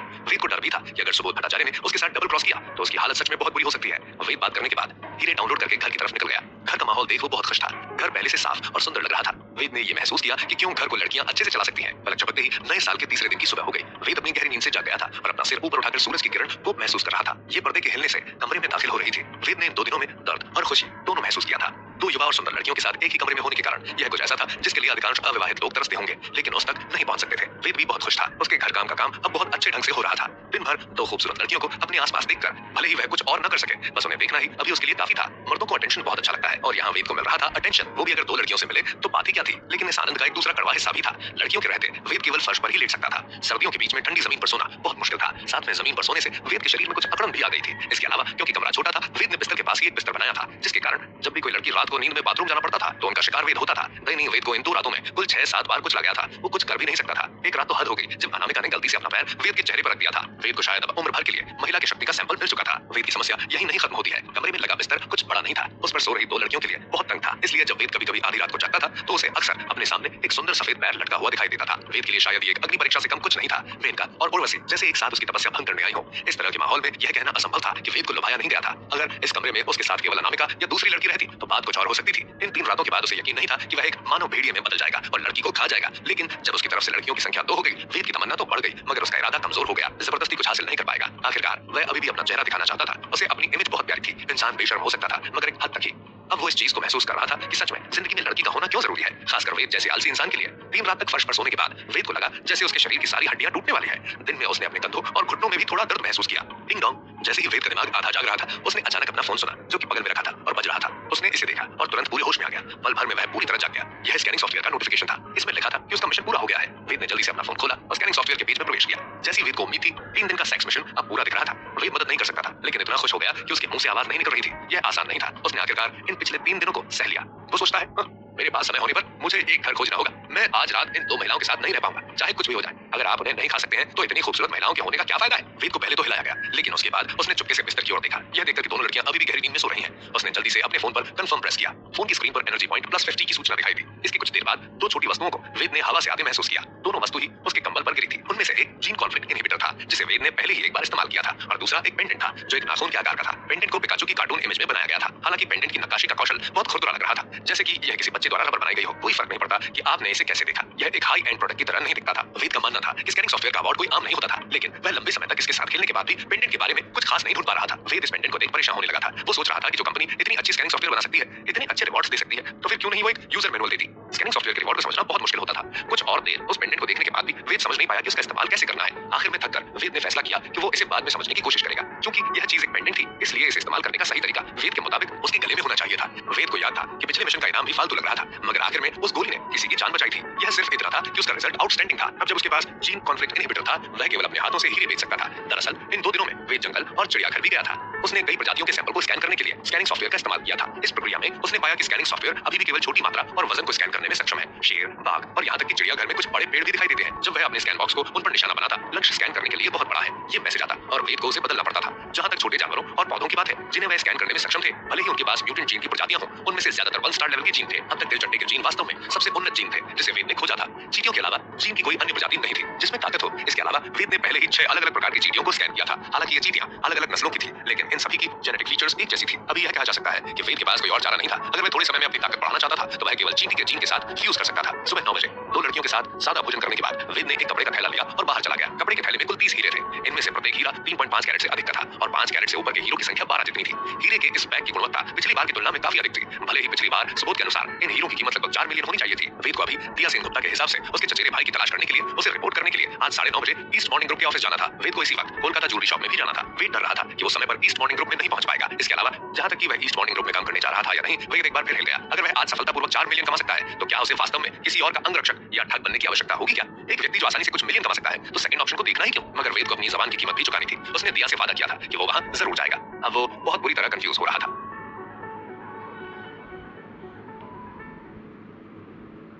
वेद ने नए साल के 3 दिन निकाल लिए थे। उसको इस बीच कुछ खुशी और गम भी मिला था। फिलहाल उसके घर की आबादी बढ़ चुकी थी। वो तो था, साथ में अब 2 लड़कियां भी आ गई थी उसके घर में। खैर, लड़कियों के आने से वेद को दिक्कत नहीं था। ऐसे भी अगर एक बैचलर इंसान के साथ लड़कियां रहें, तो उसको दिक्कत ही क्या हो सकती है? खैर, इसी सुबह वेद को एक खुशखबरी भी मिली थी। उसके स्कैनिंग सॉफ्टवेयर ने मिशन पूरा करने के लिए उसको जीन कॉन्फ्लिक्ट इनहिबिटर और एक प्यारा सा पेंडेंट दिया था। अब वेद खुश था और हीरों की बिक्री के लिए कोलकाता ज्वेलरी शॉप की ओर निकल पड़ता है। रास्ते में उसे याद आता है कि आज उसका इंटरव्यू भी था। दिया सेन गुप्ता को उसने वादा किया था। अब एक तरफ उसके पास 40 लाख कमाने का मौका था, और दूसरी तरफ एक इज्जत की नौकरी थी, जिसमें इतने पैसे थे कि वेद एक अच्छी जिंदगी गुजार सकता था। वेद जो टैक्सी में थोड़ा घबराया हुआ था, जब उसने सोचा कि उसके पास कितनी जल्दी 4 मिलियन होंगे, उसकी सोच और ज्यादा कमजोर होने लगी। हालांकि वो साफ तौर से जानता था कि अगर उसके खाते में 40 लाख का ट्रांसफर किया गया, तो उसे स्कैनिंग सॉफ्टवेयर द्वारा जल्दी से निकल लिया जाएगा। उसके साथ पहले भी ये हो चुका था। हालांकि बचपन से ही गरीबी में रहने के आदी होने के कारण उसके लिए इस संख्या से प्रभावित न होना अभी भी बहुत बड़ी बात थी वेद के लिए। वेद ने फैसला किया कि इस पैसे को उसके खाते में ट्रांसफर करने के बाद चींटी के जीन निकालने के अलावा वह पहले घर पर अपने माता पिता को कुछ पैसे गांव में भेजेगा। यह सिर्फ इतना था कि वेद को यह नहीं पता था कि वो अचानक एक अमीर व्यक्ति क्यों बन गया। इसलिए वह अपनी पहली यात्रा पर ज्यादा से ज्यादा पैसे नहीं भेज सकता था। अगर उसके माँ बाप को शक हुआ, तो वेद के लिए सच बोलना बहुत मुश्किल हो जाएगा। वो ज्यादा से ज्यादा 1 लाख तक ही भेज सकता था। इस 1 लाख के लिए भी वेद को बहुत सरते बहाने तैयार रखने थे। उस समय वह सिर्फ इतना कहता था कि उसने ट्रेडिंग कंपनी में एक बड़ा ऑर्डर दिया था, और कंपनी ने उसे बहुत बड़ा बोनस दिया है। अपने माता पिता के बारे में सोच वेद को अचानक घर की याद आ गई। वेद कलकत्ता में बहुत अकेले वाली जिंदगी बिता रहा था। नए साल की पहले की शाम को भी वो अकेला ही था। यह वह समय था जब उसने अपने घर को सबसे ज्यादा याद किया था। जिंदगी को समझने की कोशिश अक्सर इंसान को अकेला कर देती है। हालांकि उस दिन उसने अपने जीवन में एक बड़े बदलाव का अनुभव किया, और घर लौटने के लिए सड़क पर एक छोटी लड़की को भी उठाया। उसके दिमाग को इतना अधिक झटका लगा कि वह घर के बारे में लगभग भूल ही गया था। जैसे ही वेद अपने पिता को फोन करने वाला था, अचानक उसके फोन पर एक मैसेज आया, आपके पास एक नया मिशन है, कृपया जांचें कि क्या आपके पास कोई है। यह इशारा देख वेद का दिल अचानक उछल पड़ा। एक और नया मिशन? यह कैसा पागल मिशन होगा? पिछली बार स्कैनिंग सॉफ्टवेयर ने उसे लगभग एक रेपिस्ट बना ही दिया था। इसी मिशन के कारण वेद को एक महिला को उसके साथ 3 दिनों तक रहने के लिए मजबूर होना पड़ा था। वेद समझ गया था कि इस सॉफ्टवेयर के मिशन की कोई लिमिट नहीं है। नोटिफिकेशन को हिट करने के बाद फोन से स्कैनिंग सॉफ्टवेयर के मिशन डिटेल इंटरफेस पर आ गया, और एक नजर के साथ वेद को ऐसा लगा जैसे वह बर्फ की गुफा में गिर रहा हो। Development mission 1 first time. हर किसी को अपने जीवन में कई दफा पहली बार अनुभव करना पड़ता है। एक मजबूर व्यक्ति के लिए सबसे महत्वपूर्ण है पहली बार किसी को मारना। युवा, क्या आप तैयार हैं? डिटेल, कृपया 3 घंटे के भीतर एक व्यक्ति को अपने हाथों से मार डालें। नोट, मेजबान की हत्या का लक्ष्य एक स्वस्थ वयस्क होना चाहिए, न कि कोई कमजोर, जैसे कि कोई बच्चा या बूढ़ा या कमजोर व्यक्ति। Reward, important energy fluid 1 small bottle. Note, important energy fluid मानव शरीर द्वारा खपत की जाने वाली अधिकांश ऊर्जा की भरपाई कर सकता है। इसमें फिजिकल, मेंटल और लाइफ सेविंग एबिलिटी भी है।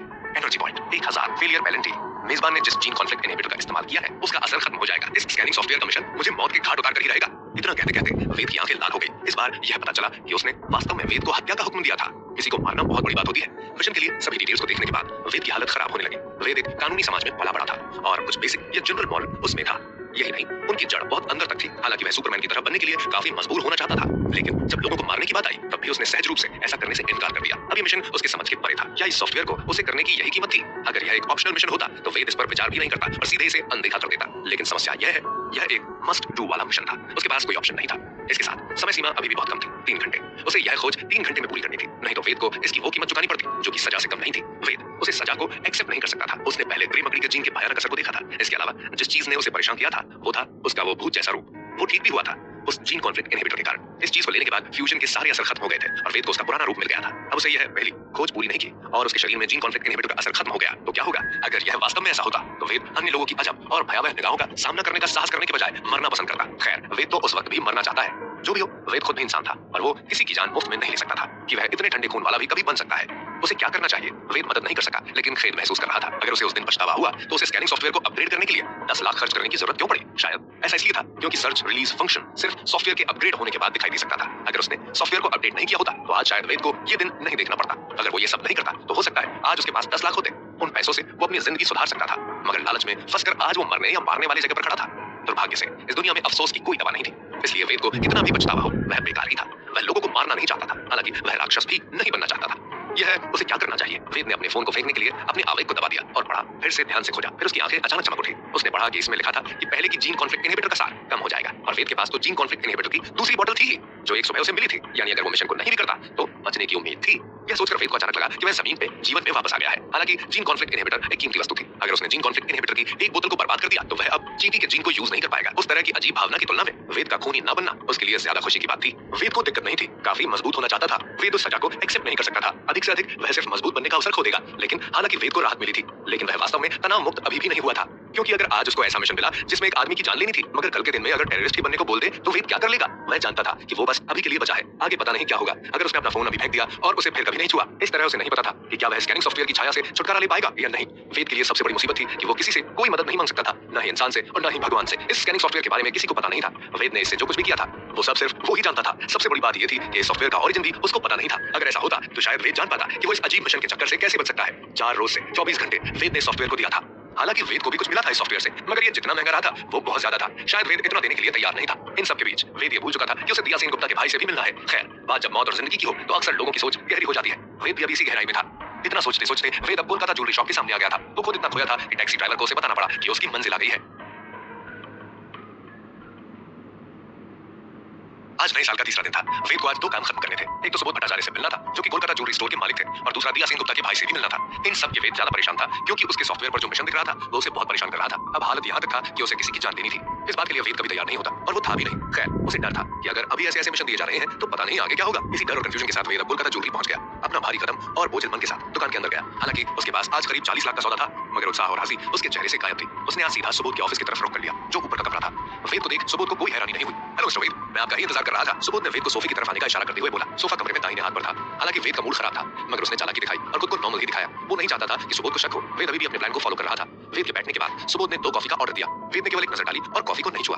उसे किसी से सावधान रहना था। वह नहीं जानता था कि सुबोध भट्टाचार्य उसके बारे में कोई बुरा विचार रखता है या नहीं, इसलिए उसे सावधान रहना पड़ा। ऐसे भी पैसे की लेन-देन बहुत संभल कर करनी चाहिए। वेद के पास बर्बाद करने के लिए कोई समय नहीं था। उसने कुछ भी बात नहीं की और सीधा बिजनेस पे आ गया। वेद ने अपने बैग से कपड़े का थैला निकाल लिया। सुबोध भट्टाचार्य का भी पूरा ध्यान उस बैग पर ही था जो इस वक्त वेद के हाथ में था। जैसे ही बैग खोला गया, एक मधुर आवाज सुनाई दी और मेज पर चमकीले हीरे लुढ़कने लगे। अरे समझ कर आराम से हैंडल करिए उनको। वेद ने बड़े और सुंदर हीरो को कांच के गेंदों की तरह लापरवाही से उड़ेलते बिखेर दिया। ये देखकर सुबोध भट्टाचार्य को इतना दर्द हुआ कि उसके दिल से खून बहने वाला था। उसकी इस हरकत से समझ आता है कि क्यों उसने ज्वेलरी शॉप का काम चुना। वैसे तो सुबोध भट्टाचार्य जानता था हीरे की कठोरता बहुत अधिक होती है और चाय की मेज पर लुढ़कने पर उसके टूटने की संभावना नहीं थी, लेकिन लोग कीमती चीजों को लेकर सावधान रहना पसंद करते हैं। ऐसे भी ये हीरे जल्द ही सुबोध के हो जाएंगे, इसलिए भी शायद वो उन पर ज्यादा ध्यान दे रहा था। हालांकि वेद को इससे कोई फर्क नहीं पड़ा। आखिर हीरे को बाहर निकालने के बाद उसने अपने हाथ फैलाए और कहा, कुल 30 हीरे हैं और ये सब बहुत ज्यादा अच्छे हैं। अगर मैं पिछली बार से तुलना करूं, बॉस आप प्लीज इसे चेक करें। हालांकि सुबोध भट्टाचार्य एक नजर से इन हीरो के एस्टिमेटेड प्राइस को जान सकता था, फिर भी उसने ध्यान से दुकान में अपने एक्सपर्ट को आने के लिए कहा। पिछली बार की तरह ज्वेलरी एक्सपर्ट ने हर हीरे की बार-बार जांच की, अलग-अलग कोणों पर कैमरे से तस्वीर ली और फिर उन्हें सही ढंग से इवैल्यूएट करने के लिए एक मशीन का यूज किया। वो हर हीरे को नापने के बाद अपने नोटबुक पर निशान बनाता। अब 1 घंटे से अधिक समय बीत चुका था। सब हीरो को बारीकी से एग्जामिन कर लिया था। इन सब के बीच वेद का फोन एक बार बज उठा था। जैसा कि वेद को उम्मीद थी, ये दिया का फोन था। फोन पे यह पता चला कि दिया का चचेरा भाई अभी भी वेद के बारे में सोच रहा था। आज सुबह 9:30 बजे की मीटिंग का टाइम निकल जाने के बाद उसने जानबूझकर समय छोड़ दिया कि वह वेद के अपने पद के लिए आवेदन करने का मौका देगा। इस चक्कर में उसने कुछ दूसरे लोगों के साथ अपनी अपॉइंटमेंट भी छोड़ दी थी। लेकिन जब वक्त ज्यादा बीत गया और उसने वेद को नहीं देखा तो उसका दिमाग गुस्से में फटने लगा। इसलिए अपनी बहन दिया को फोन किया और उसे डांटते हुए कहा कि जिस लड़की की उसने सिफारिश की थी वह ट्रस्टवर्दी नहीं है। उसने उस समय का भी पालन नहीं किया जिस पे वो सहमत हुआ था। जो इंसान अपने समय की कीमत नहीं जानता हो वो भला किसी की जिंदगी की कीमत को कैसे बचाएगा। यहाँ पर दिया को भी बुरा लग रहा था। उसकी कोई गलती नहीं थी और उसे अपने भाई के गुस्से का सामना करना पड़ा था। हालांकि यह सोचकर कि वेद ने उसके परिवार की मदद कैसे की थी, वह केवल अपने चचेरे भाई की डांट को सहन कर सकी और अपने चचेरे भाई से कुछ अच्छे शब्द कहकर उसको मनाने की कोशिश की। बाद में दिया ने कैसे भी करके वेद के लिए एक और मौका मांग लिया था अपने भाई से। बाद में उसका भाई भी अपनी बहन की बात से इनकार नहीं कर पाया। उससे बात करने के बाद दिया ने वेद को फोन किया लेकिन इस बारे में ज्यादा बात नहीं की। उसने केवल यह पूछा कि क्या वेद के साथ कुछ गड़बड़ है और अगर मामला सुलझने में कितना वक्त लगेगा। दिया ने सोचा था कि वेद से कंफर्म करके वो अपने भाई को बता देगी, मगर वेद के पास अभी भी ज्यादा समय नहीं था। तो उसने दिया को सिर्फ इतना कहा कि वो अभी बिजी है पर बाद में बात करेगा। दिया को भी समझ नहीं आ रहा था कि वो क्या करे। वैसे तो उसे कोई मतलब नहीं था, मगर चूंकि वेद ने उसकी मदद की थी वो नहीं चाहती थी कि वेद के हाथ से ये मौका निकल जाए। सुबोध भट्टाचार्य ने उस छोटी नोटबुक को लिया जिसमें उस एक्सपर्ट ने सभी हीरो के बारे में लिखा था जो वेद लेकर आया था। पहले तो वो नॉर्मल था मगर बाद में उसके चेहरे पर एक अजीब सी आभा दिखने लगी। उसने अपना हाथ लहराया और एक्सपर्ट से इशारों में कुछ पूछा। ये उन दोनों का कोई गुप्त संकेत था। फिर सुबोध भट्टाचार्य सीधा वेद की तरफ देखा और बोला, मिस्टर वेद, इस समय आपके पास बहुत माल है लेकिन क्वालिटी बहुत खराब है। जैसा कि मैं देख पा रहा हूँ आपके पास इससे अच्छा कुछ हो सकता था। वेद ने आश्चर्य में पूछा, मैं कुछ समझा नहीं। सुबोध भट्टाचार्य ने अपना सिर हिलाया और कहा, आपने अभी कहा था कि इस बैच की हीरो की क्वालिटी उस बैच से अधिक अच्छी होगी जो आखिर बार आपने मुझे बेचा था। मैं आप पर भरोसा करता था मगर अब जब मेरे एक्सपर्ट ने इसकी परख की तो उसने पाया कि इसकी क्वालिटी बहुत खराब है। क्या मैं आपसे पूछ सकता हूँ कि आप मुझे क्यों धोखा देना चाहते थे। वेद को समझने में थोड़ा वक्त लगा लेकिन वो समझ गया कि सुबोध भट्टाचार्य उसे किसी जाल में फंसाने की कोशिश कर रहा है। अगर हीरे खराब होते तो वो पहले ही पहचान जाते। यानी कि उन्होंने अभी जो कुछ कहा था वो केवल कीमत में कटौती करने का एक तरीका था। वेद कुर्सी पर आराम से फैल गया। हालांकि वेद उसके साथ बहस करने के लिए बहुत आलसी था। वेद ये भी जानता था कि सुबोध भट्टाचार्य वही था जो गहने और हीरे बेचने में माहिर था और अगर वो उसके साथ बहस करता तो उसकी हार लिखी हुई थी। जिस चीज के बारे में ज्यादा पता ना हो वहां मुंह कम चलाना चाहिए। इसलिए वेद ने सीधे कहा, बॉस सुबोध, आपने जो कुछ देखा वो ठीक ही होगा। मैं उसमें कोई सवाल नहीं उठा रहा हूँ। मैं सिर्फ आपसे पूछ रहा हूँ कि आप ये चाहते हैं, अगर हाँ तो आप कितना पैसा दे सकते हैं। शुरू में सुबोध भट्टाचार्य ने सोचा कि वेद निश्चित रूप से यह समझाने के लिए अपनी सारी शक्ति का उपयोग करने जा रहा था कि हीरे का यह बैच कितना अच्छा था। इसलिए उसने इन हीरो के मूल्य को कम करने के लिए पहले से ही शब्दों का एक गुच्छा तैयार किया था। ये जो कुछ भी अभी हुआ था वो सब सुबोध भट्टाचार्य का प्लान था। उसने अपने आदमी को पहले ही कहा था कि जो कुछ हो आज उसको यही बताना है कि हीरे लो क्वालिटी के हैं। लेकिन कौन जानता था कि वेद अभी इस मूड में नहीं था कि वो उसकी बात मान जाएगा। वेद ने एक झटके में उसे पूरी तरह से बेकार कर दिया था। सुबोध भट्टाचार्य ने एक हाथ से चाय की मेज पर कई बार टैप किया। कुछ देर सोचने के बाद उन्होंने कहा, ऐसा नहीं है कि मैं आपको भाव नहीं देना चाहता मिस्टर वेद, आपकी शिपमेंट की क्वालिटी सच में उतनी अच्छी नहीं है। मेरे एक्सपर्ट ने अनुमान लगाया है कि आपके हीरे की कीमत लगभग 1.6 मिलियन है। अगर आप कहते हैं तो मैं आपको अभी 18 लाख दे सकता हूँ। कैसा रहेगा ये आपके लिए। हालांकि वेद ने पहले से ही अनुमान लगा लिया था कि सुबोध भट्टाचार्य निश्चित रूप से कीमत कम करेगा लेकिन उसने कभी नहीं सोचा था कि वह इतना बेशरम होगा। अगर इन 30 हीरो की बाजार कीमत की गणना की जाए तो कीमत निश्चित रूप से 20 मिलियन से अधिक होगी। भले ही अगर वेद सुबोध भट्टाचार्य के पिछले व्यापार को छूट के रूप में ले ले तो भी ये कम से कम 4 मिलियन का होना चाहिए था। सुबोध भट्टाचार्य ने तो बहुत ज्यादा कीमत कम कर दिया था। शायद वो सोचता था कि वेद बेवकूफ है, उसे समझ नहीं आएगा। वेद जानता था कि उसे सुबोध भट्टाचार्य को एक कदम आगे बढ़ने की अनुमति नहीं देनी चाहिए। वेद ने सोच लिया था कि उसे इस वक्त क्या करना चाहिए। उसका सुबोध भट्टाचार्य के साथ सौदेबाजी करने का कोई इरादा नहीं था। उसने केवल कुछ पलों के लिए सुबोध भट्टाचार्य को देखा, फिर बिना शब्दों के कपड़े का थैला उठाया और हीरे को एक एक करके मेज से उठाने लगा। अभी ऐसा लग रहा था कि दो लोग एक दूसरे के दिमाग के साथ खेल रहे हैं। कभी बाजी सुबोध भट्टाचार्य के हाथ लग रही थी तो कभी वेद के हाथ। कौन जीतेगा अगली बाजी। तो गाइस 30 एपिसोड हो चुके हैं। तो वीडियो को लाइक करना, चैनल को सब्सक्राइब करना। Thank you for watching.